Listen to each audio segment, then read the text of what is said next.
Hi, I'm Caitlin Roberts-Donovan, and I'm the Program Manager for Fellowships in Career Education.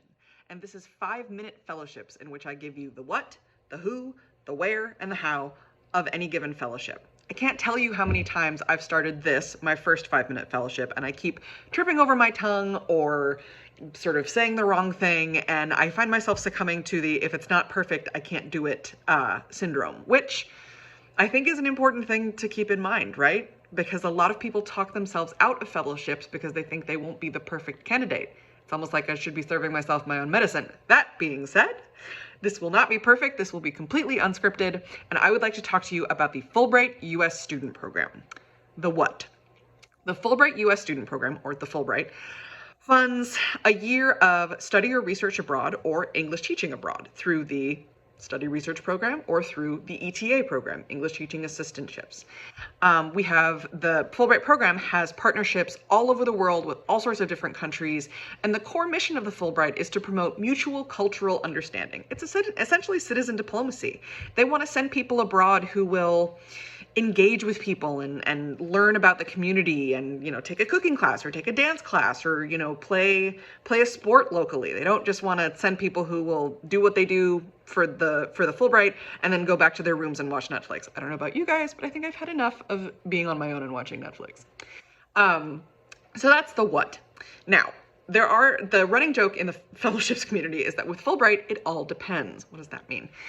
That means that, for instance, some countries offer many study research opportunities. Some offer independent project support or independent research. Others only support graduate degree enrollment.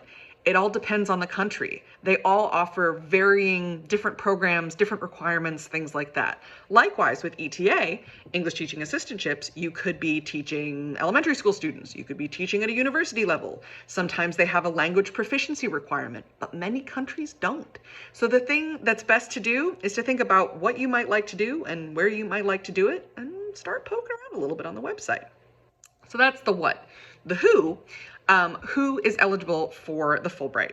There is a requirement for U.S. citizenship, and if you are an international student, there are lots of other cool fellowships that we would be happy to talk to you about to get you traveling. And you must be a graduating senior or an alum. This is an evergreen fellowship, so after you graduate, it's not like it disappears. You're welcome to apply in the future, and we're happy to help you with that. The how.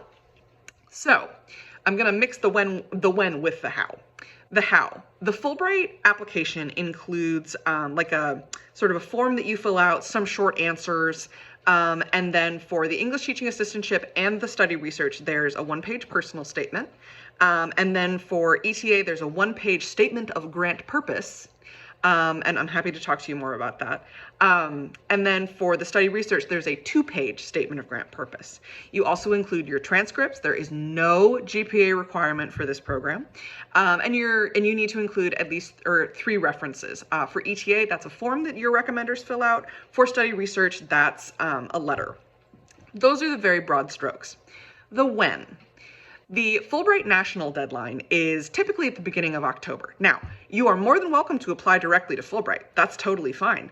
But we do have a campus application process. What does that mean?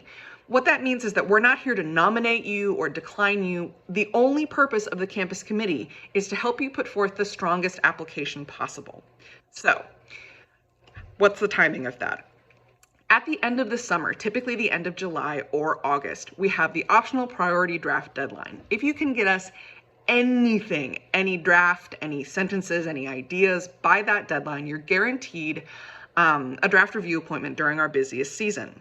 The campus deadline is then typically at the end of August, and you need to have your materials completed by then.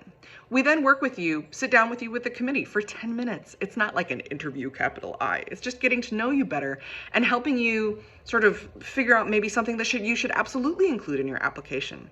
We'll get you feedback if you should choose to use it with time for you to include it in your application by the national deadline. Again, we're not nominating you or declining you. We're just trying to help you put forth the strongest application possible.